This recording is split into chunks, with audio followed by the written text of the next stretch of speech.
Varicose veins తో బాధపడుతున్నారా? భారతదేశంలోనే బెస్ట్ ట్రీట్మెంట్ అందించే ఏకైక హాస్పిటల్ ఏవిస్.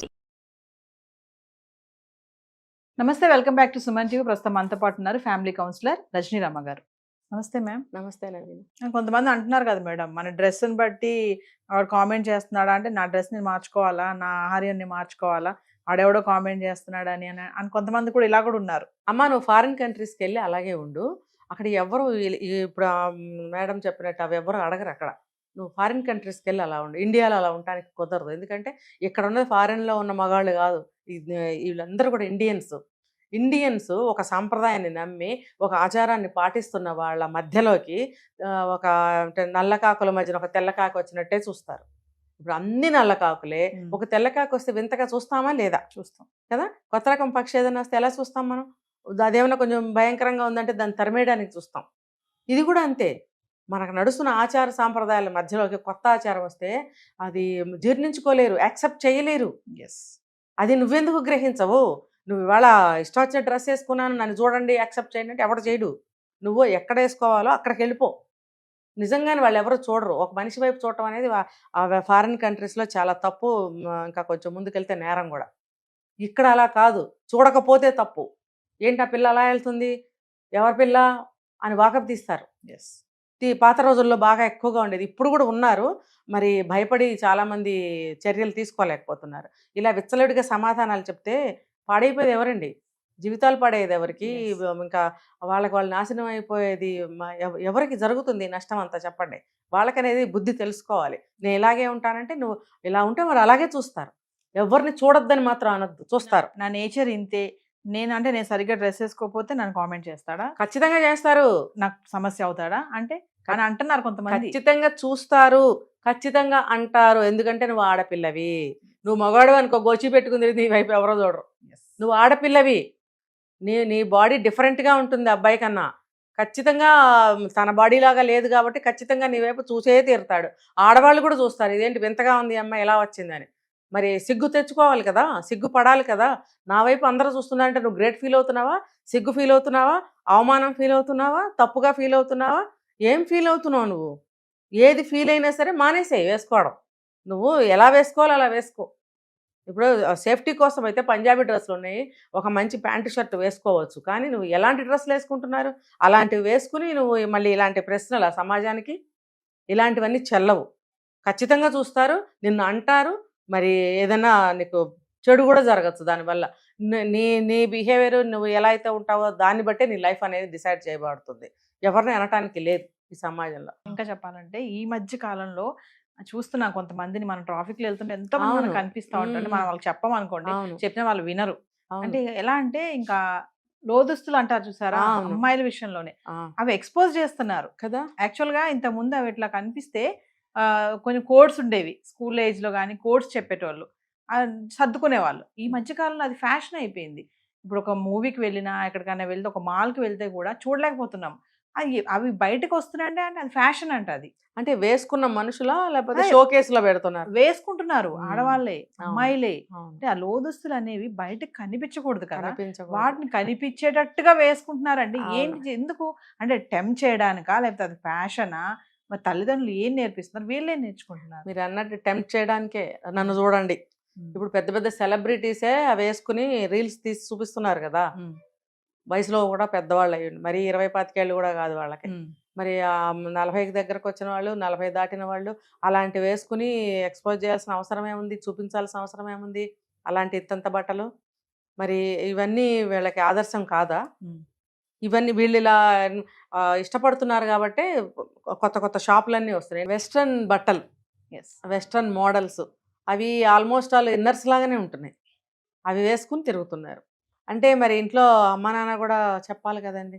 ఎంత కోటీశ్వర్లైనా, ఎంత సెలబ్రిటీస్ అయినా, ఈ దేశాన్ని ఏలేవాళ్ళైనా సరే మా పిల్లలకి ఏమీ కాదని ఎప్పుడు అనుకోకూడదు.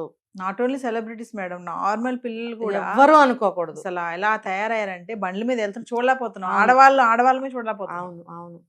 అసలు ఎలా అంటే ఇంకా నేను అన్నాను కదా, వెనక కూర్చుంటే వెనక బండి మీద వచ్చే ఆ వ్యక్తి బండి నడపాలా, ఆమెనే చూడాలా, యాక్సిడెంట్లు అవుతాయి మళ్ళీ. అంటే ఎందుకు అంత ఏంటి అంటే అందరూ నన్నే చూడాలి. ఇంకా ముందాడిని పట్టుకుంటుంది గట్టిగా. ఇంట్లో కూర్చుని కాసేపు పట్టుకుని బయటికి రావచ్చు కదా. రోడ్డు మీదకి వచ్చి ఎందుకు? మరి ఆ భర్తో బాయ్ ఫ్రెండో అతనైనా చెప్పొచ్చు కదా, నువ్వు నాకు మాత్రమే గర్ల్ ఫ్రెండ్వి, నాకు మాత్రమే భార్యవి, ఇలా బయటకు వేసుకురాకని అతనైనా చెప్పాలి కదా.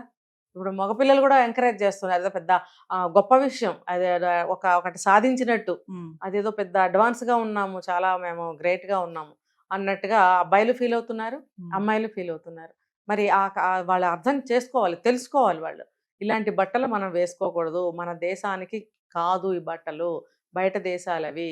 ఏదో పెడతారు ఏ సినిమా వాళ్ళు వీళ్ళు కొనుక్కుంటారు, మరి వాళ్ళు వెళ్ళి మాటికి ఫారెన్ వెళ్ళి బట్టలు కొనుక్కోలేరు, షూటింగ్లని అవన్నీ ఇవన్నీ ఉంటాయి. మరి అది ఎవరు కొనుక్కోవాలో ఎవరు వేసుకోవాలో వాళ్ళే వేసుకోవాలి, వాళ్ళకి ప్రమాదాలు అంతగా ఉండవు కాబట్టి. మరి మామూలుగా మీరు అన్నట్టు స్కూటర్ మీద బయట తిరిగి అమ్మాయిలు వేసుకుంటే ప్రమాదాలు జరగవా? వెనక నుంచి మేము చూస్తుంటాం, వాళ్ళు ఎలా వెళ్తుంటే వెనక నుంచి కామెంట్స్ చేసేవాళ్ళని మేము చూస్తుంటాం. ఎందుకంటే ఒక జాకెట్ వేస్తారు, అంతే, ఆ జాకెట్ సరిగ్గా వేసుకోరు, అది ఇలా జారిపోయి ఉంటుంది, లోపలే కనిపిస్తుంటాయి, లోపలే అన్ని కనిపిస్తా ఉంటాయి. అంటే ఎవరికి నువ్వు చూపిద్దాం అనుకుంటున్నావు ఏంటి? అసలు ఫ్యాషన్ పేరుతో తల్లిదండ్రులు ఏం చేస్తున్నారు? అదే నేను అంటుంది, ఫ్యాషన్ పేరుతో తన స్థితి ఏంటో తెలుసుకోవట్లేదు. ఇప్పుడు అవన్నీ వేసుకుని నడి రోడ్డులో జుట్టు విరబోసుకుని నువ్వు చేతులు రెండు ముందువాడి మీద వేసి వెళ్తుంటే నీ స్థితి ఏంటి? అక్కడ నువ్వు ఏ స్థితిలో ఉన్నావు, ఎంత దిగజారిన స్థితిలో ఉన్నావు, నీ ముందు అబ్బాయి పరువు కూడా పోతోంది, అతను భర్త అవనివ్వండి బాయ్ ఫ్రెండ్ అవనివ్వండి. ఇలాంటి డ్రెస్సులు వేసి తీసుకెళ్తున్నందుకు ఆ అబ్బాయిని అనాలా? మరి ఆ అబ్బాయితో నువ్వు జత కట్టిన తర్వాత కూడా నువ్వు ఇలాంటి బట్టలు వేసుకెళ్తున్నందుకు నిన్ననాలా? మరి ఏంటిది? ఇలాంటి వాళ్ళు ఇప్పుడే ఆ అమ్మాయిని ఏమనలేకపోతే పెళ్లి చేసుకున్న తర్వాత అసలు ఇంకేమనగలుగుతారు? నా ఇష్టం, నువ్వు ఇష్టపడి చేసుకున్నావు కదా అని మొదలవుతాయి గొడవలు. ఇప్పుడు కాదేది అనర్హం అన్నట్టు ఏ కారణం కూడా తగాదాకి కారణం అవుతూనే ఉంది. ఏ కారణం ఎటువంటిదైనా సరే తగాదాకి అది నాంది. గొడవలు చాలా దూరం వెళ్తాయి. ఈ 5-6 ఏళ్ళు అవుతాయి, పిల్లలు పుట్టరు, కనాలని అనుకోరు. వాళ్ళిద్దరే ఆటకూట దెయ్యాలని మా చిన్నప్పుడు కథలు వచ్చేవి. ఆటకూట దెయ్యాలు, 2 దెయ్యాలు ఎప్పుడు కొట్టుకుంటుంటాయి. అలా వీళ్ళిద్దరు ఆటకూట దెయ్యాలలాగా కొట్టుకుంటూ 5 ఏళ్ళు 6 ఏళ్ళు బ్రతకాల్సిందే. తర్వాత పుడితే పుడతారు, పుట్టకపోతే పుట్టరు, ఉంటే ఉంటారు, లేకపోతే డివోర్స్ తీసుకుంటారు. అంతా దైవాధీనం అనమాట. తర్వాత అంటే తన స్థితిని తను ఎలా దిగజార్చుకుంటుంది అనేది ప్రతి అమ్మాయి తెలుసుకోవాలి. నిన్ను అంతమంది చూడటం ఏంటి? నువ్వు ఒక అబ్బాయిని ప్రేమించావు పవిత్రంగా, ఆ అబ్బాయితోనే తిరుగుతున్నావు ఇప్పుడు కూడా, స్కూటర్ ఎక్కి బండి ఎక్కి, నెక్స్ట్ ఇష్టపడితే పెళ్లి కూడా చేసుకుంటారు.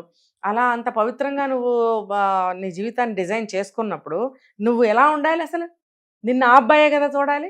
నువ్వు ఆ అబ్బాయి నీ వైపు చూసిన ప్రతి చూపు కూడా నిన్ను అభినందించేటట్టుగా ఉండాలనే కదా నువ్వు ఇలాంటి డ్రెస్ వేసుకున్నావు. కానీ ఇలాంటి డ్రెస్ వేసుకుంటే అబ్బాయి నిన్ను అభినందిస్తాడా అనేది కూడా నువ్వు తెలుసుకోవాలి కదా. మరి తెలుసుకోకుండా ఇలా ఉంటే బాగా చూస్తాడు, నన్ను ఇంకా ఇష్టపడతాడని నువ్వు అనుకుంటే పిచ్చి భ్రమ. అది 1% కూడా కరెక్ట్ కానే కాదు. ఫైనల్గా మేడం, నా బాడీ నా ఇష్టం, నేను వేసుకుంటే మీకేమైందండి, నేను ఎలా తయారైతే మీకేంటి, నా ఒంటి మీద నా ఇష్టమైన బట్టలు వేసుకుంటాను అనే వాళ్ళు కూడా కొంతమంది ఉన్నారు. నీ బాడీ నీ ఇష్టం అయితే 4 గదుల్లో కూర్చుని ఏమైనా చేసుకో. నువ్వు సమాజంలోకి వచ్చి సమాజాన్ని పాడు చేసే హక్కు నీకెవరిచ్చారు? నీ బాడీయా? నీ బాడీ నీ దగ్గర ఉంటే నువ్వు ఆ పనులు చేయవు. నువ్వు ఇంట్లో కూర్చొని నీ ఇష్టం వచ్చినట్టు వేసుకో, నువ్వు విప్ప తీసుకుని డాన్స్ చేసుకో, ఎవరికి కావాలి?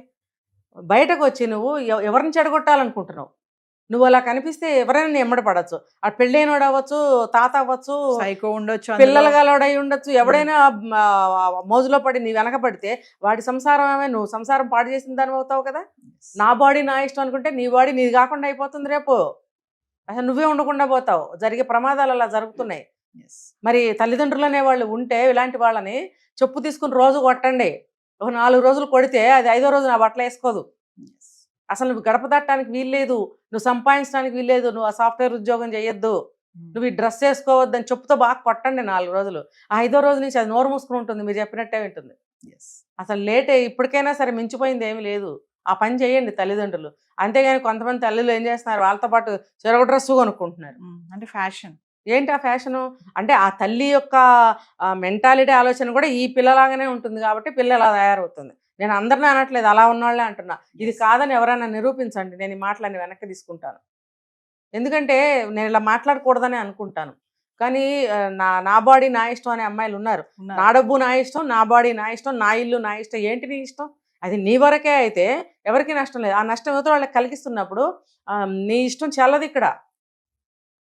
ఇది తెలుసుకోవాలి. నీ ఇష్టం నీ గదిలోకి చూసుకో, లేకపోతే మీ తల్లిదండ్రులు యాక్షన్ అన్న తీసుకోవాలి.